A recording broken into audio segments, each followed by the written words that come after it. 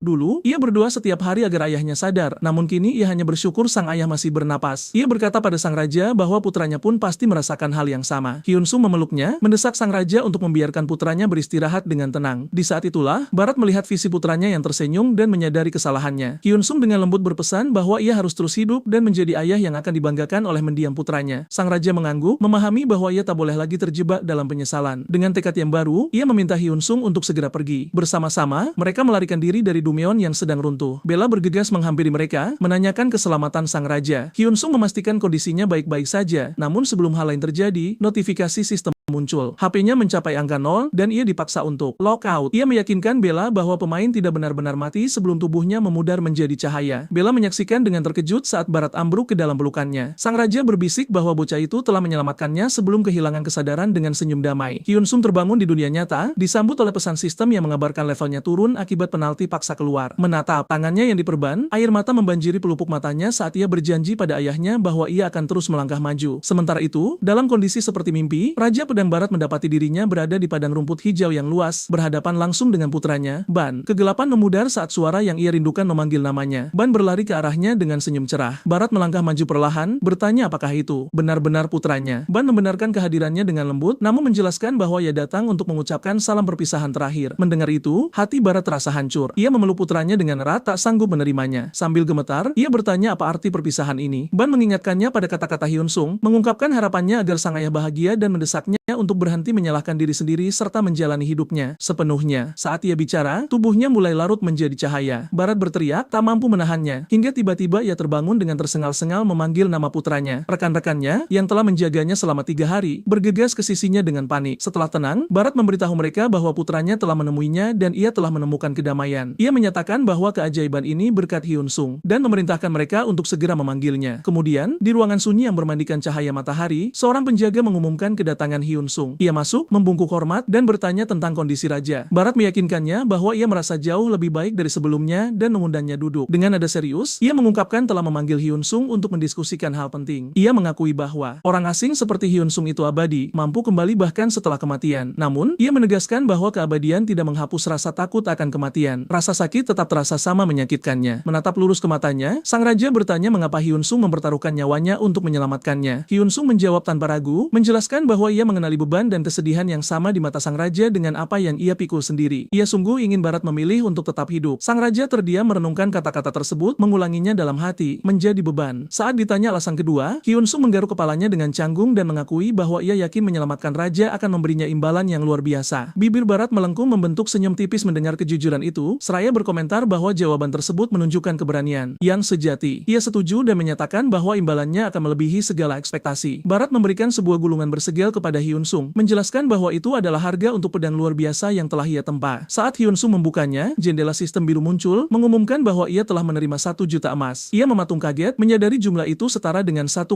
miliar. Itu adalah kekayaan yang mengubah hidup. Sang raja bersikeras bahwa karena pedang itu benar-benar menyelamatkannya, imbalan tersebut sangatlah pantas. Hyun Sung membungkuk dalam, mengungkapkan rasa terima kasihnya yang tulus. Barat memberi syarat agar ia duduk kembali dan berbicara dengan nada hangat layaknya seorang ayah. Mulai saat ini, ia bersumpah untuk hidup sepenuhnya agar ketika bertemu Ban lagi, ia tidak akan memiliki penyesalan. Ia meminta Hyun Sung melakukan hal yang sama dan hidup kuat demi ayahnya sendiri. Sang raja mengundangnya untuk sering mengunjungi istana, dan Hyun Sung dengan antusias menyetujuinya. Merasa puas, Barat mengatakan bahwa Hyun Sung telah memberinya kekuatan baru dan bertanya apakah ia boleh menganggapnya sebagai sahabat karib. Pada saat itu, pesan sistem muncul, mengumumkan bahwa tingkat afinitas Hyun Sung dengan Raja Barat telah mencapai level maksimal, memberinya berkat sang sahabat. Menyadari pentingnya menjalin pertemanan dengan seorang legenda, Hyun Sung menggenggam tangan sang raja dan mengungkapkan betapa berartinya ikatan ini baginya. Untuk merayakan persahabatan mereka, Barat tiba-tiba menyatakan bahwa ia secara pribadi akan mengajarinya ilmu pedang miliknya. Komandan Ksatria Benson segera keberatan, mempertanyakan bagaimana bela diri yang tak ternilai harganya itu bisa diberikan kepada orang asing. Ia mengingatkan sang raja bahwa Lord, penerus peringkat teratas, telah dipilih dan sedang dalam pelatihan, bersikeras bahwa hanya mereka yang layak yang berhak atas pengetahuan tersebut. Sang raja dengan tenang menjawab bahwa ia tidak menawarkannya dengan sembarangan, melainkan kepada seseorang yang telah membuktikan dirinya. Quest skill baru muncul di depan Hyun Sung, berjudul Ilmu Pedang Raja Raja Pedang. Syaratnya sederhana, ia harus mendaratkan 3 serangan sah atau lebih kepada Komandan Benson. Imbalannya adalah ilmu pedang legendaris itu sendiri. Barat mengumumkan bahwa Benson akan mengujinya secara pribadi dan memberi Hyun Sung waktu 2 hari untuk bersiap. Setelah lockout, Hyun Sung segera menggunakan uang imbalannya untuk melunasi biaya rumah sakit ayahnya. Dengan lega, ia meninggalkan apartemen sempitnya dan pindah ke rumah yang lebih baik. Ia berterima kasih kepada mantan pemilik kontrakan atas kesabarannya dan membayar utangnya dengan murah hati. Setelah semuanya beres, ia menelepon temannya Kim Ji Hoon dan mengajaknya makan malam. Kim Ji Hoon mengira mereka akan makan murah seperti biasa, namun tertegun ketika Hyun Sung membawanya ke restoran mewah. Sambil bercanda bahwa ia telah melihat segalanya dalam hidup, ia menertawakan situasi tersebut. Hyun Sung tersenyum dan menjelaskan bahwa ia hanya ingin mentraktir temannya dengan layak atas semua yang telah ia lakukan. Saat makan, ia memberikan tas hadiah berisi sepatu Hermes mewah yang selalu diinginkan Kim Ji Hoon. Terkejut, Kim Ji Hoon bertanya dari mana uang itu berasal, tetapi Hyun Sung menepisnya sebagai hadiah kecil. Ia juga mengungkapkan telah mengembalikan uang untuk kapsul game. Sangat gembira, Kim Ji Hoon memeluk kotak itu dan berterima kasih dengan tulus. Melihat reaksi temannya, Hyun Sung merasa bahwa hidupnya akhirnya berubah. Ketika Kim Ji Hoon mulai emosional, Hyun Sung memotongnya dengan bercanda, menyuruhnya makan sebelum makanannya dingin. 2 hari kemudian, ujian dimulai di aula latihan. Komandan Benson menyuruh Hyun Sung menarik senjatanya, memperjelas bahwa tidak akan ada pilih kasih. Alih-alih mengeluarkan pedang, Hyun Sung malah mengeluarkan sepotong logam mentah dari tasnya. Dengan tenang, ia mengatakan siap untuk tantangan tersebut. Benson tampak bingung, namun Hyun Sung menyeringai. Ia menjelaskan bahwa dirinya bukanlah seorang pendekar pedang. Ia adalah seorang pandai besi, dan ia akan bertarung dengan caranya sendiri. Logam di tangannya mulai bersinar terang, memancarkan panas yang mengejutkan semua orang yang hadir. Saat cahayanya pudar, pedang yang tampak sederhana tersisa di genggamannya. Benson dalam hati mengakui ia mengharapkan sesuatu yang legendaris, namun malah melihat apa yang tampak seperti batang besi biasa. Sang komandan melangkah maju dan mengejeknya, bertanya apakah ia benar-benar percaya bisa mengalahkan komandan ksatria kerajaan dengan senjata yang begitu polos. Namun, saat bila pedang mereka beradu, Benson segera merasakan ada yang salah. Pedang Hyun Sung memiliki daya tahan yang sangat rendah. Saat benturan, pedang itu hancur secara eksplosif, menebarkan potongan yang tak terhitung jumlahnya ke udara. Pecahan itu terbang seperti serpihan peluru, menyelinap melalui celah di baju besi Benson dan menghantamnya puluhan kali sekaligus. Ia berteriak karena terkejut dan kesakitan saat pecahan itu menggores kulitnya. Meski menghindari kerusakan fatal, hasilnya tidak terbantahkan. Dengan tenang, Hyun Sung menjelaskan bahwa syaratnya hanyalah mendaratkan serangan yang sah, bukan memenangkan duel. Pesan sistem muncul, mengonfirmasi 59 serangan berhasil dalam 1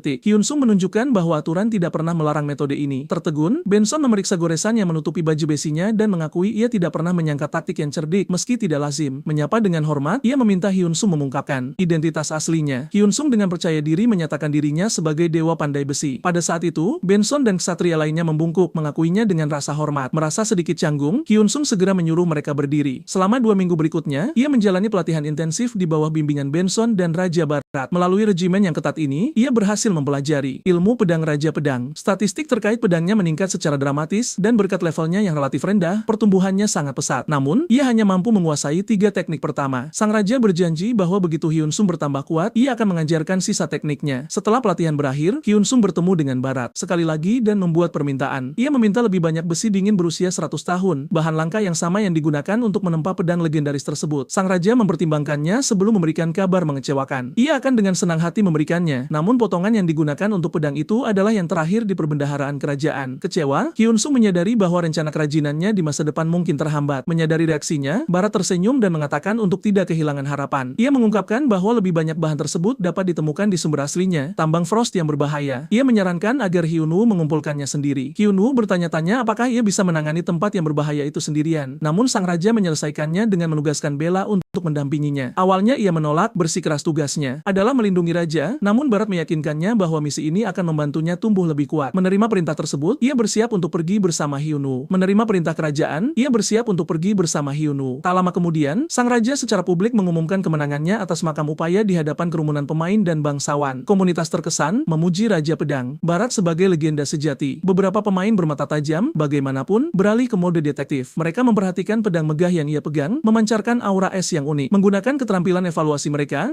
menemukan nama Hyun Woo terukir dengan huruf kecil di bilah pedang. Ini menarik perhatian semua orang. Nama itu sama dengan yang muncul pada panah pemenang turnamen seni bela diri. Para pemain mulai mendiskusikan pandai besi Hyun Woo dengan intens di forum. Misteri semakin dalam karena tidak ada yang tahu usia, level, atau bahkan jenis kelaminnya. Rumor lucu mulai menyebar, mengklaim bahwa Hyun Woo sebenarnya adalah pria gemuk yang berkeringat berusia 40-an. Sementara itu, di dunia nyata, bocah kita mengecek ponsel pintarnya. Berkat pernyataan Raja Barat, jumlah pengikut bengkelnya telah melonjak. melampaui 300.000. Ia berpikir bahwa jika kebenaran terungkap bahwa pemenang turnamen dan pandai besi Hyunwoo adalah orang yang sama, internet akan gempar. Untuk saat ini, ia memutuskan untuk menjaga identitasnya tetap rendah. Sebelum berangkat ke tambang Frost, Hyunwoo mengirim pesan kepada seseorang yang belum sempat ia ucapkan terima kasih. Di tempat lain, investor real estate kaya Kang duduk di kantornya. Ia sedang memikirkan berita bahwa Raja Barat akhirnya telah menyelesaikan makam upaya. Kang selalu percaya dugaan itu mustahil bagi pemain saat ini. Ia ingat usahanya sendiri yang gagal untuk masuk, di mana semua baju besinya yang mahal meleleh seperti lilin. Ia meratapi bahwa meskipun ia punya uang, ia kekurangan perlengkapan untuk memenuhi ambisinya. Pada saat itu, Kang menerima pesan dalam game dari Hyunwoo. Pesan itu menyatakan bahwa sang pandai besi menghubunginya untuk memenuhi janjinya dan membuatkan baju besi. Wajah Kang berseri-seri saat ia segera menyadari bahwa ini adalah penyelamat yang ia tunggu-tunggu. Ia berhenti sejenak, mencoba mengingat janji mana yang dibicarakan Hyunwoo sampai akhirnya ia mengerti. Ia ingat diskusi mereka sebelumnya di kantornya tentang sebuah artefak. Kang segera mengirim pesan kepada Hyunwoo mengatakan bahwa ia siap memenuhi bagian dari kesepakatan mereka. Ia bertanya apakah ada perubahan spesifikasi karena ia berencana untuk segera mengajukan permintaan. Secara pribadi, ia bertanya-tanya apakah bocah itu benar-benar bisa membuat barang yang ia inginkan di levelnya saat ini. Hyunwoo menjawab bahwa spesifikasinya sudah dikunci, dan ketika ditanya tentang levelnya, ia menjawab bahwa ia berada di level 59. Mendengar ini, Kang merasa kecewa, berpikir bahwa bagi seorang pembuat, itu adalah angka pemula. Ia mengakhiri obrolan dengan sopan, mendoakan keberuntungan bagi Hyunwoo. Sambil duduk di kantornya, ia menghela napas, berpikir bahwa meskipun levelnya rendah, anak itu punya masa depan cerah dan bisa menjadi investasi yang layak. Tepat saat itu, matanya menangkap artikel berita yang memuji Hyunwoo sang pandai besi. Dikatakan bahwa pengrajin misterius itu memainkan peran kunci dalam kemenangan Raja Barat atas Efrit karena senjata sang raja dibuat olehnya. Kang sempat mempertimbangkan untuk mengirim pesan kepada pandai besi terkenal ini untuk sebuah pesanan, tetapi dengan cepat menepis gagasan itu, percaya bahwa seseorang yang menolak pemain papan atas tidak akan pernah peduli dengan seseorang seperti dirinya. Namun, ia merasa frustrasi mengetahui bahwa batas waktu untuk quest perubahan kelasnya semakin dekat. Pada akhirnya, Kang memutuskan untuk tetap dengan koneksinya saat ini, sama sekali tidak menyadari bahwa kedua Hyunwoo sebenarnya adalah orang yang sama. Sementara itu, Hyunwoo dan Bella tiba di tambang Frost. Ia terpukau oleh pemandangan itu, dunia es yang berkilauan dengan kecemerlangan yang dingin. Pesan sistem muncul, mengumumkan bahwa ia adalah pengguna pertama yang memasuki tambang dan memberinya hadiah XP ganda selama seminggu. Hyunwoo menyeringai, bersemangat menjadi pelopor dan mengklaim buff tersebut, lalu bertanya kepada Bella apakah ia pernah berkunjung sebelumnya. Ia menjawab bahwa ini adalah pertama kalinya juga. Memperhatikan sikapnya yang jauh, ia merasakan tembok di antara mereka. Tiba-tiba, seorang pemuda yang memegang beliung melangkah ke jalan mereka dan menuntut untuk mengetahui bagaimana mereka masuk, bersikeras bahwa tidak ada yang diizinkan masuk tanpa izin. Bella melangkah maju dan memperkenalkan dirinya sebagai wakil kapten ksatria kerajaan, memperlihatkan segel kerajaan. Pemuda itu, yang tampak terguncang, memperkenalkan dirinya sebagai Banya, seorang penambang. Hyunwoo hanya menyatakan bahwa ia adalah seorang pandai besi. Banya mengakui bahwa ia senang melihat orang asing di tempat yang begitu sepi, namun menjelaskan bahwa tidak ada yang bisa masuk ke tambang utama tanpa persetujuan ayahnya. Khawatir dengan penundaan, Hyunwoo mendengarkan saat Banya tersenyum dan menawarkan untuk membawa mereka menemui ayahnya. Dalam perjalanan, Hyunwoo memperhatikan monster raksasa yang tertutup kristal terperangkap di balik penghalang. Banya menjelaskan bahwa tempat itu seperti Dumeon di mana monster pernah berkeliaran bebas sampai seorang penyihir menyegel mereka 1 dekade lalu. Menatap makhluk itu, Hyunwoo bertanya apakah kristal yang tumbuh di atasnya adalah besi dingin berusia 1000 tahun, dan Banya membenarkannya sambil memperingatkannya untuk tidak serakah karena terlalu dekat berarti kematian. Di dalam penghalang, monster masih mengintai. Siapapun bisa masuk, tetapi sedikit yang kembali hidup. Jadi para penambang lebih suka bekerja dengan aman di luar meskipun percaya biji terbaik ada di dalam. Akhirnya, mereka tiba, dan Banya menunjuk ayahnya, Kapten Rek, memberitahu dia tentang tamu-tamu tersebut sebelum pergi. Hyunwoo mendekati kapten, yang levelnya 231. Rak memperhatikan pasangan yang tidak biasa antara Bella dan Hyunwoo dan bertanya apa yang mereka inginkan. Hyunwoo menjelaskan bahwa ia mencari biji yang lebih berharga daripada besi dingin berusia 100 tahun. Sang kapten terkejut karena ia tahu tentang sumber daya seperti itu, besi dingin berusia 1000 tahun, tetapi ragu untuk membagikan informasi tersebut kepada orang asing. Rek bertanya apakah Hyunwoo pernah menambang sebelumnya, dan ia mengakui bahwa ia belum. Sang kapten menjelaskan bahwa penambang rata-rata mengekstraksi sekitar 3 biji sehari, kemudian mengusulkan kesepakatan. Jika Hyunwoo bisa mengekstraksi 40 biji dalam seminggu, ia akan mengungkapkan informasi tentang biji paling langka. Jendela quest kelas A muncul berjudul ujian kapten tambang, mengharuskannya mengekstraksi 40 biji dalam 7 hari. Kegagalan berarti kehilangan kesempatan untuk mengetahui tentang bahan itu selamanya. Rek bertanya apakah ia menerima, dan Hyunwoo mengepalkan tinjunya, bertanya apa yang akan terjadi jika ia mengekstraksi lebih dari 40. Rek mengejek gagasan itu, tetapi berjanji bahwa jika ia berhasil, ia sendiri yang akan mengekstraksi biji langka itu untuknya. Namun, ia menetapkan satu syarat. Hyunwoo tidak boleh menerima bantuan dari pendambang pendamping manapun. Bertekad untuk membuktikan bahwa ia salah, Hyunwoo menerima tantangan tersebut. Setelah ia dan Bella pergi, Rek memarahi putranya banyak karena menguping dan menyeretnya pergi. Saat mereka menuju lokasi kerja, Bella bertanya kepada Hyunwoo tentang memprovokasi kapten. Mengulurkan tangannya, ia menjelaskan bahwa ia datang dengan persiapan dan mengeluarkan kapak tambang bercahaya yang canggih. Matanya berbinar saat ia menggenggamnya, sementara Bella secara pribadi berpikir bahwa sang ratu telah berteman dengan orang yang benar-benar aneh. Seminggu kemudian, Rek duduk sendirian, yakin bahwa orang asing itu tidak akan pernah kembali. Percaya tugas itu mustahil bagi seorang pemula. Tiba-tiba, langkah kaki bergema di pintu masuk dan bayangan muncul. Ia tertegun melihat Hyunwoo benar-benar tertutup jelaga. Rek bercanda bahwa setidaknya ia sekarang terlihat seperti penambang sebelum menuntut bukti karena tenggat waktu telah tiba. Hyunwoo meminta waktu sebentar dan Rek tertawa di dalam hati, yakin bahwa tantangan itu gagal. Namun, Hyunwoo mengulurkan tangannya dan menjatuhkan tumpukan besar biji di hadapannya. Terhuyung, Rek menatap gunung. Biji itu dengan tidak percaya. Menyeka jelaga dari wajahnya, Hyunwoo dengan tenang mengungkapkan bahwa ia mengumpulkan 200 potong secara total. Terkejut, Rek menuntut untuk mengetahui identitas aslinya, mencurigai bahwa ia mungkin adalah penambang legendaris yang menyamar. Hyunwoo hanya menyeringai, memegang beliumnya yang bersinar dengan mudah, dan menyatakan bahwa ia hanyalah pandai besi biasa. Jendela sistem muncul, menampilkan statistik senjata. Itu adalah pedang dan kapak Damaskus tingkat unik dengan daya tahan 12.000 dan kekuatan serangan 332, bersama dengan kemampuan khusus yang meningkatkan kekuatan potong terhadap batu sebesar 170% sekaligus mengurangi hilangnya daya tahan sebesar 70%. Alat ini dirancang khusus untuk menambang dan memiliki mekanisme yang memungkinkannya berubah menjadi beliung saat dibutuhkan. Melihat gunung biji itu, Kapten Rek menyadari bahwa Hyunwoo menyelesaikan tantangan dengan caranya sendiri, bukan sebagai penambang, tetapi sebagai pandai besi. Ia secara resmi meminta maaf karena meremehkannya dan mengundangnya makan malam. Hyunwoo dengan senang hati menerima dan bertanya apakah Lady Bella bisa bergabung dengan mereka, yang disetujui Rek tanpa ragu. Kemudian, di kedai yang ramai, Bella diam-diam minum sementara banyak dan Hyunwoo mendesaknya untuk pelan-pelan minum. Meskipun ia bersikeras ia baik-baik saja. Pada saat itu, seorang penambang kekar mendekati Hyunwoo dan menuntut untuk mengetahui apakah ia benar-benar mengekstraksi 200 biji. Ia tertawa dan membenarkannya, mendorong para penambang lain untuk berkumpul di sekitarnya, ingin mendengar tentang biji meteorit. Hyunwoo mengungkapkan bahwa ia juga berhasil mengekstraksi sekitar 20 potong bahan langka, membuat semua orang tertegun. Satu pekerja bertanya tentang kapak khusus yang dirumorkan, dan Hyunwoo memanggil senjata Damaskusnya dalam kilatan cahaya. Ia menjelaskan bahwa senjata itu dirancang semata-mata untuk menambang dan meningkatkan efisiensinya lebih dari 200%. Mendemonstrasikan transformasinya menjadi pedang, ia menambahkan bahwa itu semakin meningkatkan kemampuan memotong batunya. Saat ia dengan antusias berbicara tentang ciptaannya, Bella menonton dengan hiburan ringan, berpikir bahwa pandai besi akan selalu menjadi pandai besi yang lebih mencintai alatnya daripada manusia. Terinspirasi oleh pencapaiannya, para penambang menyatakan bahwa jika seorang pemula bisa mencapai ini, mereka harus bekerja lebih keras. Mereka merayakan dan menyambutnya sebagai salah satu dari mereka. Kemudian, Rek memimpin Hyunwoo dan Bella ke area terpencil jauh di dalam tambang. Ia mengungkapkan bahwa disinilah biji meteorit milenium terkubur. Hyunwoo melihat ke arah penghalang sihir, bingung, dan mengingatkannya bahwa masuk ke sana dikatakan mustahil. Rek mengangguk dan menjelaskan bahwa biji itu terletak di dalam area yang disegel. Ketika Hyunwoo bertanya bagaimana mereka seharusnya menambang di sana jika masuk dilarang, Rek hanya mengatakan kepadanya bahwa itu sekarang masalahnya sebelum pergi untuk memeriksa lokasi lain. Saat ia pergi, sebuah jendela sistem muncul berjudul Kisah Baru Dimulai. Hyunwoo membaca pesan itu, mengetahui bahwa 100 tahun telah berlalu sejak penyihir Failan menciptakan penghalang. Sistem memperingatkan bahwa sihir itu gagal dan monster di dalam marah dengan penghalangnya akan pecah dalam 3 menit. Khawatir, Hyunwoo memanggil Rek, mendesaknya untuk berhenti, bersikeras bahwa penghalang itu akan segera runtuh. Rek menganggapnya sebagai lelucon, tetapi tiba-tiba tambang mulai bergetar hebat. Retakan menyebar di langit-langit dan batu mulai jatuh saat terowongan runtuh. Menyadari bahayanya, Rek akhirnya memerintahkan semua orang untuk mengevakuasi diri. Teriakan minta tolong bergema saat para penambang menolak meninggalkan rekan mereka. Rek meraih beliumnya dan mengumpulkan yang lain untuk menyelamatkan kru mereka. Di tengah kekacauan, Hyunwoo mempertimbangkan langkah selanjutnya saat quest baru muncul. Ini adalah quest peringkat S eksklusif untuknya karena memicu peristiwa ini. Penaltinya berat, kematian para penambang, dan tujuannya adalah menyelamatkan semua 96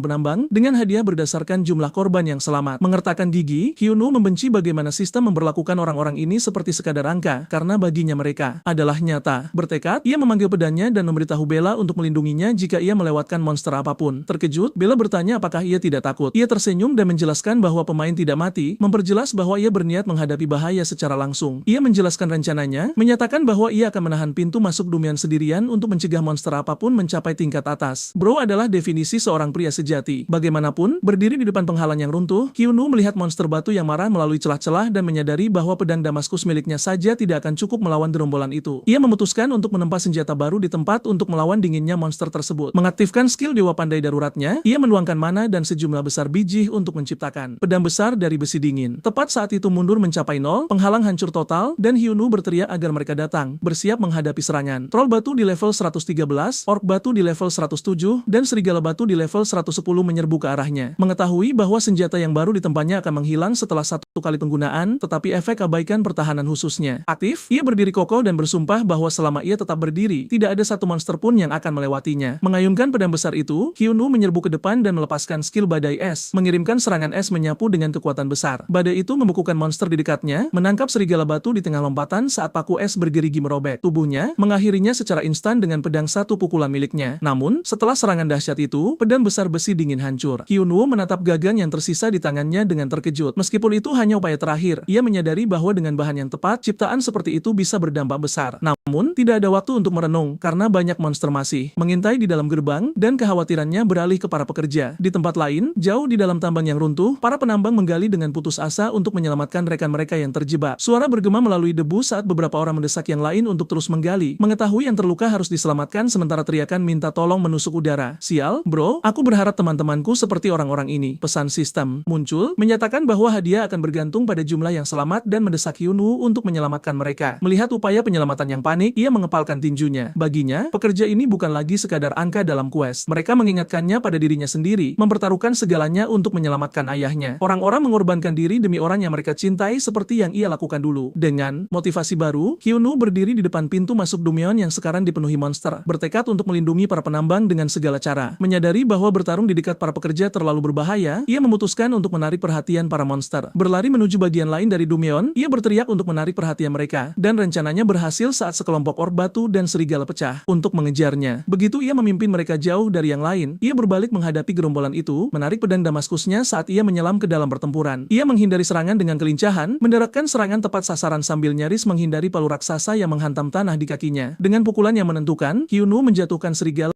dan orc dalam satu gerakan. Monster batu besar lainnya mengayunkan palunya, tetapi ia membelah senjata itu menjadi dua sebelum menghabisi makhluk itu dengan serangan yang kuat. Tiba-tiba dikelilingi oleh gelombang musuh lainnya, ia tersenyum percaya diri, menyadari bahwa sekarang adalah saatnya menggunakan keterampilan aslinya. Bersyukur atas semua yang ia pelajari dari ilmu pedang Raja Pedang, mengaktifkan skill pedang gelombang mengamuk, ia menyerbu ke tengah pertempuran saat badai tebasan cepat meletus. Serangannya berubah menjadi gelombang biru yang merobek monster, menebas mereka satu demi satu. Saat ia bertarung, pesan sistem muncul, mencatat bahwa skill tersebut memberikan 10% kerusakan tambahan, mencapai 140% pada titik vital. Ia berhenti sejenak untuk menarik napas, menyadari bahwa teknik tersebut bahkan lebih kuat daripada yang ia harapkan. Setelah mengalahkan monster terakhir, Hyunwoo ambruk di antara mayat, benar-benar kelelahan. Saat ia mengatur napas, pesan sistem muncul, mengumumkan bahwa Dumyeon tambang telah dibersihkan dan kues kejutan telah diselesaikan, mengonfirmasi bahwa semua 96 penambang telah diselamatkan. Ia telah mencapai hasil yang luar biasa, dan senyum tipis terbentuk di bibirnya saat kelegaan membasuh dirinya. Namun, pesan sistem lain muncul dengan cepat, menyarankan bahwa dengan memanipulasi situasi, ia bisa menerima hadiah yang lebih besar dari Kapten Tambang. Bingung, Hyunwoo bertanya-tanya apa artinya, tetapi meskipun ia percaya bahwa keselamatan semua orang adalah hadiah yang cukup, ia tidak bisa mengabaikan kesempatan tersebut. Perlahan bangkit sambil menopang dirinya dengan pedangnya, ide licik mulai terbentuk di benaknya. Di luar tambang yang runtuh, Uret menarik seorang penambang yang terluka dari reruntuhan dan mengumumkan bahwa mereka akhirnya bisa beristirahat karena semua orang aman. Kelegaan menyebar di antara para pekerja saat mereka saling berpelukan, hampir tidak percaya mereka selamat. Sementara itu, Bella bergerak melalui kerumunan mencari Hyunwoo, dan ketika ia tidak dapat menemukannya, ia memberitahu Urek bahwa ia memancing monster menjauh dan memasuki Dumyeon sendirian. Urek menatapnya dengan terkejut, mengulangi nama pandai besi Hyunwoo seolah menyadari sesuatu yang signifikan. Ia segera mengumpulkan para penambang dan mengumumkan bahwa Hyunwoo menarik monster sendirian untuk menyelamatkan mereka. Wahyu itu mengejutkan semua orang, dan seorang pekerja bertanya apakah ia benar-benar pergi sendirian. Mengerti sekarang mengapa tidak ada monster muncul selama keruntuhan, Urek mencengkeram kapaknya dan mengakui rasa malunya sebagai pemimpin mereka. Ia menyatakan bahwa keluarga mereka belum benar-benar aman dan memerintahkan semua penambang yang mampu untuk mengikutinya ke dalam Dumyeon. Para penambang merespons dengan tekad dan dipimpin oleh Urek dan Bella. Mereka memasuki terowongan gelap dengan obor, memanggil sang pandai besi. Segera, satu penambang menemukannya. Hyunwoo merosot ke dinding, tampak benar-benar kelelahan. Khawatir, semua orang bergegas ke sisinya saat Urek bertanya apakah ia baik-baik saja, dan banyak berseru bahwa ia terlihat terluka parah. Bella tiba lebih dulu dan memeriksa kondisinya, diam-diam memarahi kecerobohan kehebohannya, tetapi ia terkejut menemukan nadinya stabil, menyadari ia sebenarnya baik-baik saja. Bro melewatkan kesempatan untuk mendapatkan CPR dari Badie. Saat ia bersiap untuk meyakinkan yang lain, Hyunwoo dengan lembut meraih tangannya dan memberi isyarat agar ia menunggu, mencegahnya membongkar penyamarannya. Menghela napas lemah, ia perlahan bangkit dan meyakinkan semua orang bahwa ia baik-baik saja, menjelaskan bahwa pertempuran itu intens, tetapi bahwa ia berhasil melenyapkan semua monster. Berbalik ke Urek dengan lelah ekspresi, ia bertanya apakah semua orang melarikan diri dengan selamat. Urek menangkupkan tangannya, air mata di matanya, dan berterima kasih dengan tulus sambil meminta maaf karena melupakannya selama kekacauan. Urek mengakui rasa malunya, menyalahkan dirinya sendiri karena hanya menawarkan makanan dan minuman sementara Hyunwoo mempertaruhkan nyawanya untuk mereka. Hyunwoo menanggapi dengan tenang, mengatakan bahwa Urek dan Bella memperlakukannya seperti keluarga, dan setelah menyaksikan pengabdian mereka, ia tidak bisa diam dan tidak melakukan apa-apa. Ia menambahkan bahwa ia lega semua orang aman, batuk sedikit untuk mempertahankan hatinya. Tidak mungkin Bro bersikap dramatis sebanyak ini. Bagaimanapun, Urek memanggilnya teman bodoh dan menyatakan bahwa tidak ada yang akan pernah melupakan kebaikannya. Sementara Bella menonton dari samping, benar-benar bingung dengan penampilannya. Urek membantu Hyunwoo berdiri dan memerintahkan orang-orang untuk membawa penyelamat mereka ke dalam. Pesan sistem muncul, menyatakan bahwa Kapten Tambang dan 95 pekerja akan selamanya mengingatnya. Saat Urek membantunya, Hyunwoo merenung dengan puas bahwa semuanya terungkap persis seperti yang ia rencanakan. Rencananya untuk memperbesar situasi bekerja dengan sempurna. Bella menonton dengan curiga, dan saat Hyunwoo bertemu tatapannya, ia tiba-tiba memberikan jempol, mengonfirmasi kecurigaannya. Kemudian, Hyunwoo terbangun di sebuah ruangan, meregangkan tubuh saat ia berkomentar bahwa ia tidur nyenyak. Tiba-tiba, Banya masuk, meneriakkan namanya dan buru-buru bertanya berapa lama ia sudah bangun sebelum bergegas keluar untuk memberitahu yang lain. Bingung, Hyunwoo melihat sekeliling, bertanya-tanya berapa lama mereka telah menunggu. Rick segera masuk dengan cemas memeriksa kondisinya, tetapi Hyunwoo meyakinkannya bahwa ia baik-baik saja dan bertanya tentang para penambang. Rick mengonfirmasi bahwa semua orang aman, tetapi bersikeras ia harus terus beristirahat. Mengingat bahwa Hyunwoo menyebutkan akan segera pergi, Rick ragu sebelum mengakui bahwa ada sesuatu yang penting yang ingin ia bagikan. Tertarik, Hyunwoo mendorongnya untuk melanjutkan. Rick memanggil semua orang ke dalam, dan para penambang berkumpul saat ia mengumumkan bahwa mereka akan menambang khusus untuk Hyunwoo hari itu. Terkejut, Hyunwoo mengulangi pernyataan itu dengan tidak percaya. Rick menjelaskan bahwa itu adalah cara mereka membalasnya karena mempertaruhkan nyawanya, berjanji untuk mengekstraksi besi dingin milenium yang ia cari. Tersentuh, Hyunwoo bertanya apakah mereka benar-benar bersungguh-sungguh, dan Rick mengonfirmasi tanpa ragu. Meskipun ia bersikeras bahwa ia hanya melakukan apa yang benar, ia mengungkapkan rasa terima kasihnya dengan tulus. Tepat saat ia berpikir masalah itu selesai, Rick memberi isyarat agar yang lain melangkah mundur, menambahkan bahwa ada satu masalah lagi. Ia meminta putranya untuk berbicara. Banya terlihat gugup, mengumpulkan keberaniannya dan menyapa Hyunwoo, memanggilnya penyelamatnya saat ia secara resmi memperkenalkan dirinya sebelum membungkuk dalam-dalam. Banya meminta izin untuk mengikutinya, dan saat ia berlutut, pesan sistem muncul mengumumkan bahwa ia telah bersumpah setia selamanya kepada Hyunwoo dan memiliki potensi untuk menjadi penambang legendaris. Sistem menawarkan Hyunwoo opsi untuk menerimanya sebagai pengikut, membuatnya terpaku saat ia mengulangi kata itu pada dirinya sendiri. Sementara itu, di tim manajemen pengguna VIP perusahaan game, seorang karyawan wanita panik saat melihat situasi terungkap, tidak dapat percaya bahwa Hyunwoo telah memicu peristiwa semacam itu meskipun bukan pemimpin guild. Kembali di tambang, Hyunwoo mendesak Banya untuk berdiri, bersikeras bahwa ia tidak layak mendapatkan pengabdian seperti itu, tetapi Banya menolak, menjelaskan bahwa ia menyaksikan segalanya mulai dari penggunaan kapal Damaskus hingga keberanian yang ia tunjukkan dalam menyelamatkan semua orang. Ia menyatakan bahwa tindakan ini telah mendapatkan rasa hormat tertingginya dan bersumpah untuk mendedikasikan kekuatannya kepada Hyunwoo. Melihat ketulusan dalam kata-katanya, Hyunwoo menjelaskan bahwa masalahnya bukan Banya, tetapi dirinya sendiri, karena ia tidak memiliki basis yang layak untuk memimpin siapapun. Ia meminta waktu untuk mendirikan markas dan berjanji untuk memanggilnya ketika saatnya tiba. Banya mengangguk dengan harapan, dan Hyunwoo tersenyum, mengundangnya untuk secara resmi bergabung ketika hari itu tiba. Pesan sistem mengonfirmasi bahwa Hyunwoo telah menerimanya sebagai pengikut dan Banya memeluknya erat. Pesan lain muncul, memungkinkannya untuk melihat statistik Banya, mengungkapkan bahwa ia adalah pengikut epik di level 165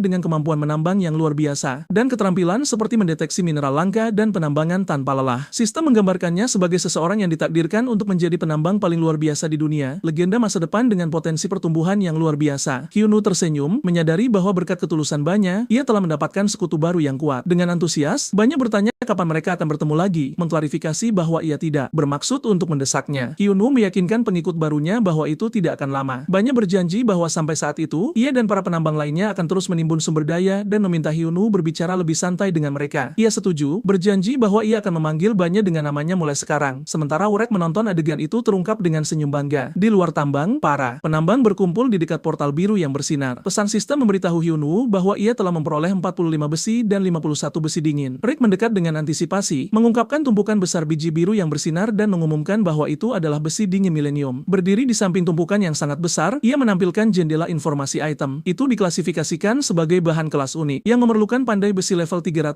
atau lebih tinggi untuk memproses dengan tingkat kesulitan ekstrim. Deskripsinya menekankan bahwa besi ini terkubur selama 6.000 tahun, membuat besi dingin biasa tampak tidak berharga. Hyunwoo menatap tumpukan itu dengan kagum saat Bella mencondongkan tubuh lebih dekat dan berbisik bahwa ia pasti merasa bangga dengan pencapaiannya. Ia segera menyuruhnya untuk merendahkan suaranya, waspada bahwa kata-katanya bisa disalahpahami. Urek kembali untuk mengungkapkan rasa terima kasihnya yang mendalam, mengakui bahwa ia tidak pernah membayangkan ia akan menambang besi dingin milenium seumur hidupnya, dan sepenuhnya mengkreditkan Hyunwoo. Berseri-seri dengan percaya diri, Hyunwoo bersiap untuk pergi bersama Bella, berterima kasih kepada para penambang atas segalanya saat mereka bergerak menuju portal. Para pekerja mendesaknya untuk tinggal lebih lama, bersikeras bahwa ia adalah selalu diterima. Tepat sebelum mereka pergi, Bannya mengejar mereka, memanggil dengan air mata. Hyunwoo berbalik dan menjelaskan bahwa ia akan memberikan sesuatu padanya. Ia memberikan kapak beliung Damaskus khususnya kepada Bannya. Secara internal, ia mencatat bahwa alat itu memiliki fitur unik. Semakin Bannya menggunakannya untuk menambang, semakin banyak mineral yang secara otomatis akan diterima Hyunwoo sebagai biaya sewa. Bannya tertegun menerima kapak yang pernah dibanggakan Hyunwoo dan bersumpah setia kepadanya seumur hidup. Sementara Hyunwoo merasa sedikit bersalah atas motif tersembunyinya. Di belakang mereka, para penambang terus merayakan dengan liar saat Hyunwoo dan Bella melangkah melalui portal. Ia merenungkan tuduhan Bella sebelumnya tentang dirinya sebagai penipu, menyadari bahwa terlepas dari segalanya, ia mempertaruhkan nyawanya untuk para penambang dan akhirnya mendapatkan kepercayaan mereka. Sebelum pergi sepenuhnya, ia berbalik ke arah Bella, yang diam-diam mengakui bahwa apa yang ia lakukan sebenarnya mengesankan. Terkejut, Hyunwoo bertanya apakah ia benar-benar bersungguh-sungguh, dan ia mengonfirmasi bahwa ia berbicara dengan tulus.